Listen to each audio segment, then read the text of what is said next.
In 2008, Mike Marthaler was arrested in his hometown of Alpena for misdemeanor marijuana possession. It has affected my ability to get jobs. It's a hurdle that I have to jump over every time. I already have cerebral palsy. He's now a licensed medical marijuana patient. I've made my mistakes, and I'm going to have to pay for them. I'm always going to have to answer for this, and I'm okay with that. I would like to help out others.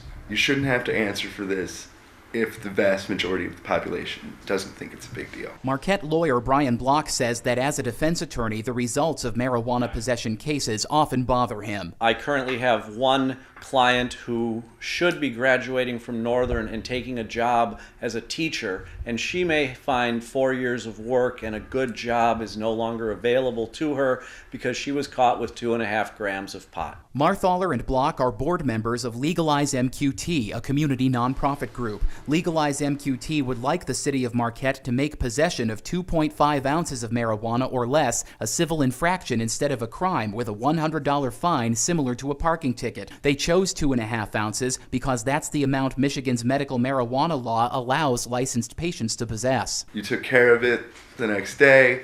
You didn't have to tie up the court system with judges and lawyers and all of the other cost-effective things to the county. The police get the money and everybody's on their way. And there is precedent for such a step in Michigan. In November, residents of Lansing, Jackson, and Ferndale voted to remove all civil and criminal penalties for possession of 1 ounce or less. Detroit voters did it in 2012, and Ann Arbor did it all the way back in 1974. There have been numerous advances in attitudes towards the reality of where in our society substance abuse, marijuana, and other drug policy should be going. A statewide poll last September found that only 26% of likely Michigan voters wanted to see the current system of state criminal penalties continue. Nearly half of them wanted marijuana to be legalized, regulated, and taxed like alcohol. The executive director of Legalize MQT says America's marijuana laws originated in the 1930s,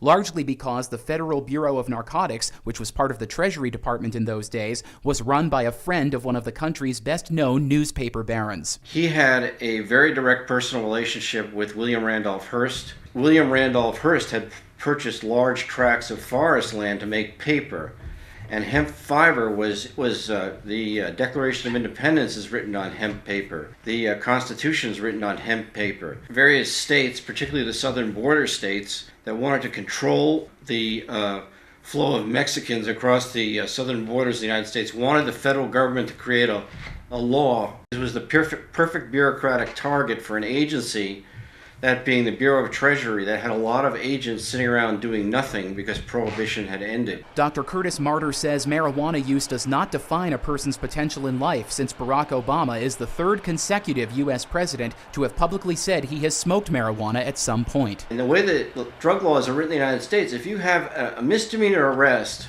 for possession, you cannot get a student loan, you can't get certain types of licensure.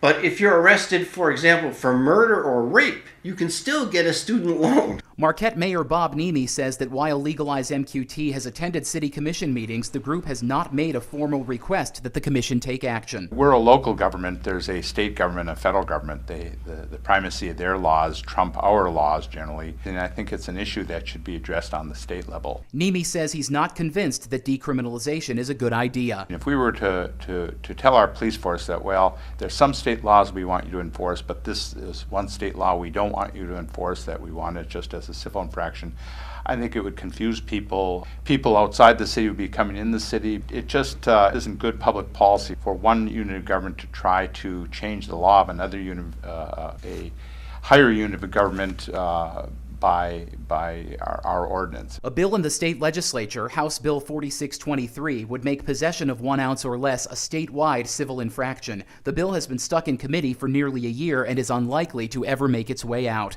In Marquette, Mike Hoey, ABC 10 and CW5 News Now.